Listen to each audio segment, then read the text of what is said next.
प्यारे बच्चों, आप सबको मेरा नमस्कार। आज हम कक्षा अष्टम विषय संस्कृत पाठ्य पुस्तक रुचिरा भाग 3 का तृतीय पाठ है, यानी तीसरा पाठ डिजी भारतम यानी डिजिटल इंडिया का अभ्यास करेंगे। चलें करें शुरू। अभ्यास है अभ्यास। प्रश्न नंबर 1। अधोलिखितानां प्रश्नानां उत्तराणि एकपदेन लिखत।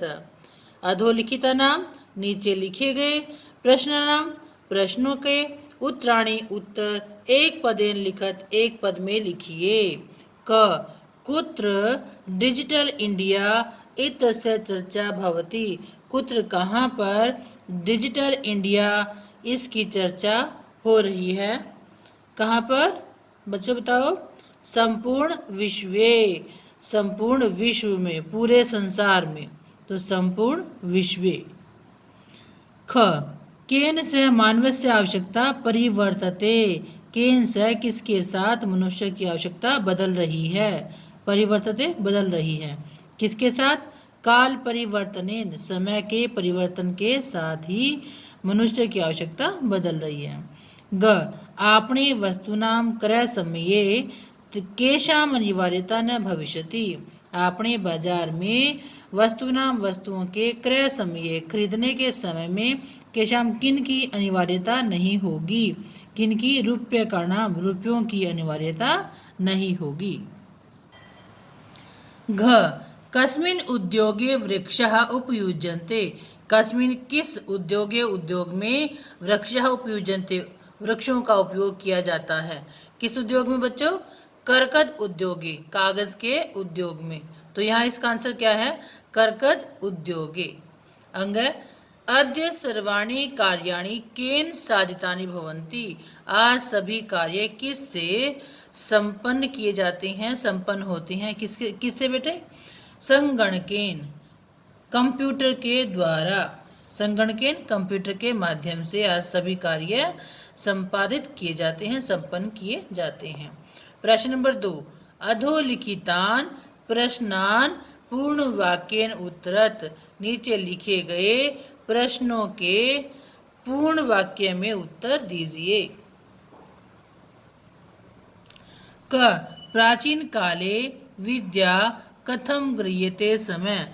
प्राचीन काल में विद्या किस से ग्रहण की जाती थी। किससे। श्रुति परंपराया कानों के माध्यम से। ठीक है, मतलब कि कोई बोलता था, वो कानों में आवाज आती थी, उस आवाज को सुनकर याद किया जाता था। तो प्राचीन काले विद्या कथम गृह्यते समय श्रुति परंपराया। ख वृक्षाणाम कर्तनम कथम न्यूनता यास्यति। वृक्षों के काटने से कैसे कमी होगी। वृक्षों के काटने में कैसे कमी होगी। संगणक प्रयोगेण संगणक के प्रयोग से यानी कंप्यूटर के प्रयोग से वृक्षों के काटने में कमी होगी। ग चिकित्सालय कस्य आवश्यकता अद्य नानुभूयते। चिकित्सालय यानी अस्पताल में किसकी आवश्यकता आज अनुभव नहीं की जा रही है। किसकी। रुपये का नाम रुपयों की। ठीक है, अस्पताल में रुपयों की आवश्यकता आज अनुभव नहीं की जाती है। घ वयम कस्याम दिशि अग्रेसरा में। हम सब किस दिशा में अग्रसर हैं। डिजी भारतम इति अस्याम। डिजी भारतम, ठीक है, डिजिटल इंडिया इस दिशा में हम अग्रसर हैं। डिजी भारतम इति अस्याम। अंग वस्त्रपुटके केषाम् आवश्यकता न भविष्यति। वस्त्रपुट के जेब में किसकी आवश्यकता नहीं होगी। जेब में किसकी आवश्यकता नहीं होगी। रुपये का नाम रुपयों की आवश्यकता नहीं होगी।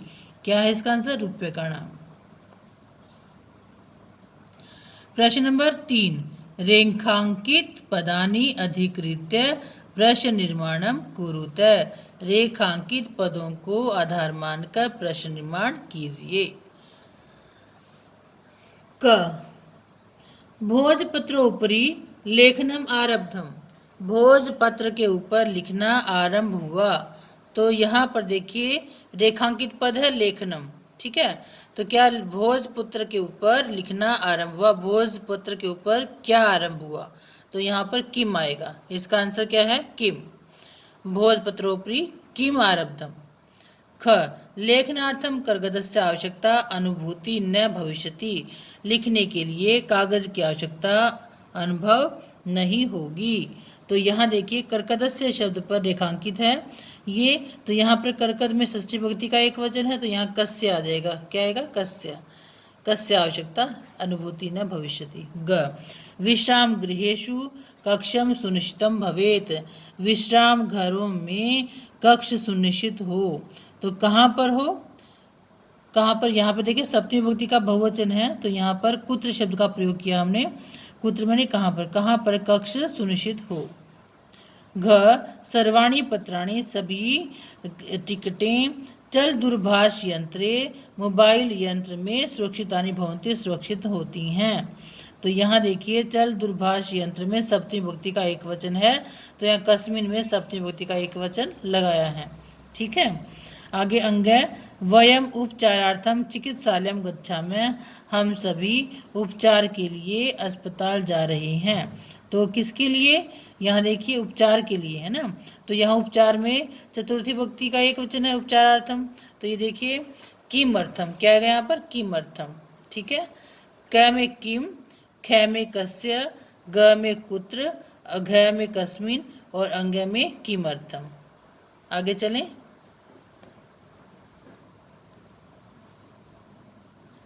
प्रश्न नंबर 4 उदाहरणम अनुसृत्य विशेषण विशेष्य मेलनम कुरुतः। उदाहरण को का अनुसरण करके विशेषण और विशेष्य का मिलान कीजिए, उसको मिलाना है। ठीक है, ये विशेषण ये विशेष्य। ठीक है, जैसे संपूर्ण भारते, संपूर्ण भारत में, ऐसे ही है कह मौखिकम, तो मौखिकम ज्ञानम, ज्ञान क्या होता है? मौखिक, तो मौखिकम ज्ञानम, ये मौखिक क्या है? विशेषण है और ये विशेष्य है। ख मनोगता, तो मनोगता क्या आएगा? मनोगता का ये देखिए इधर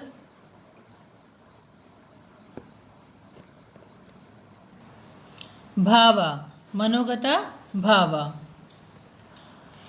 टंकिता सामग्री, टंकिता सामग्री यानी लिखी हुई सामग्री। महान घ महान उपकार है, महान का क्या आएगा? उपकार है। अंग मुद्रा विहीन विनिमय, क्या आएगा? मुद्रा विहीन विनिमय।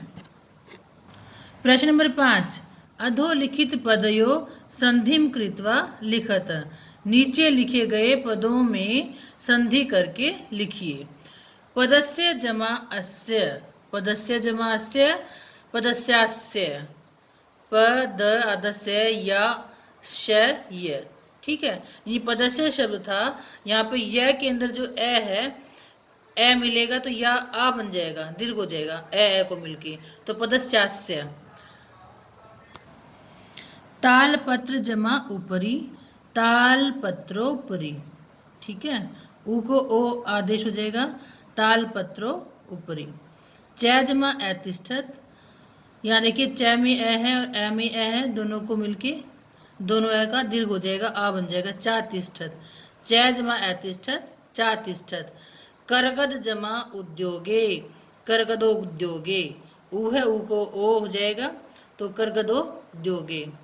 क्रय जमा अर्थम क्रयार्थम, दीर्घ हो गया इसमें आग।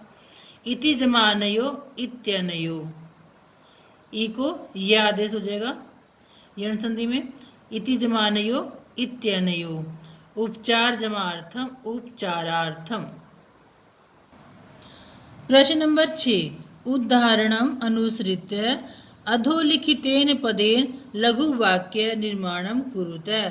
उदाहरण का अनुसरण करके नीचे लिखे गए पद के द्वारा लघु वाक्य इन छोटा वाक्य बनाओ, निर्माण करो उसका। तो ये था जैसे जिज्ञासा, जिज्ञासा शब्द है मेरे पास, तो यहाँ देखिए मम मनसी मेरे मन में, वैज्ञानिका नाम विषय वैज्ञानिकों के विषय में जिज्ञासा अस्ति जानने की इच्छा है। तो मम मनसी वैज्ञानिका नाम विषये जिज्ञासा अस्ति। क आवश्यकता वस्त्र पुट के जेब में रुपये का नाम रुपयों की आवश्यकता नास्ति आवश्यकता नहीं है। वस्त्र पुट के जेब में रुपये का नाम रुपयों की आवश्यकता नास्ति नहीं है। ख सामग्री लिखिता सामग्री बहुकालाय सुरक्षिता नातिष्ठत। लिखी हुई सामग्री बहुत समय के लिए सुरक्षित नहीं ठहरती। ग पर्यावरण सुरक्षा पर्यावरण सुरक्षा अत्यावश्यक अस्ति। पर्यावरण सुरक्षा बहुत ही जरूरी है। विश्राम गृहम पर्यटकः विश्राम गृहम गच्छन्ति। पर्यटक विश्राम घर जाते हैं। प्रश्न नंबर 7 उदाहरणम अनुसारम कोष्ठक प्रदत्तेषु पदेषु चतुर्थी प्रयुज्य रिक्त स्थानम पूर्तिम कुरुत। उदाहरण के अनुसार कोष्ठक में दिए हुए पदों में चतुर्थी विभक्ति का प्रयोग करके खाली स्थान को पूरा करें। यथा जैसे भिक्षुकाय धनम ददातु। यहाँ देखिए भिक्षुक शब्द था, इसकी चतुर्थी विभक्ति यहाँ लगाई है तो भिक्षुकाय धनम ददातु, भिक्षुक के लिए धन दो। क डैश पुस्तकम देही, यहाँ छात्र शब्द है, छात्र में चतुर्थी विभक्ति लगानी है तो मैंने यहाँ चतुर्थी लगाई छात्राय पुस्तकम देही, छात्र के लिए पुस्तक दो। ख अहम डैश वस्त्राणि ददामि, निर्धन शब्द है, यहाँ पर मैं डैश वस्त्र देता हूँ तो निर्धन शब्द है, चतुर्थी लगाएंगे निर्धनाय। अहम निर्धनाय वस्त्राणि ददामि, मैं गरीब के लिए वस्त्र देता हूँ। ग डैश पठनम रोचते, डैश पढ़ने में अच्छा लगता है तो यहाँ लता शब्द है तो लता में हम चतुर्थी लगाएंगे तो लतायै पठनम रोचते। अंग रमेश डैश अलम, रमेश डैश बस, तो यहाँ सुरेश शब्द है, चतुर्थी लगानी सुरेश के इसमें, सुरेश शब्द में, तो रमेश है सुरेशाय अलम, रमेश सुरेश के लिए पर्याप्त है, काफी है। च डैश नमः, डैश को नमस्कार अध्यापक शब्द है तो अध्यापक में चतुर्थी विभक्ति लगेगी तो अध्यापकाय नमः, अध्यापकाय नमः अध्यापक के लिए नमस्कार है। यहाँ पर हमारे पाठ की समाप्ति होती है। प्यारे बच्चों, आप सभी तृतीय पाठ से अभ्यास, तीसरे पाठ के अभ्यास को उत्तर पुस्तिका पर लिखेंगे, इसको याद करेंगे और उसके बाद इसको बार बार याद करने के अभ्यास करेंगे। अभ्यास के बाद जब याद हो जाए तो इसको अपने परिवार के किसी सदस्य को सुनाएंगे और फिर मिलते हैं। तब तक के लिए आप इसको अच्छी तरह से याद करें। धन्यवाद।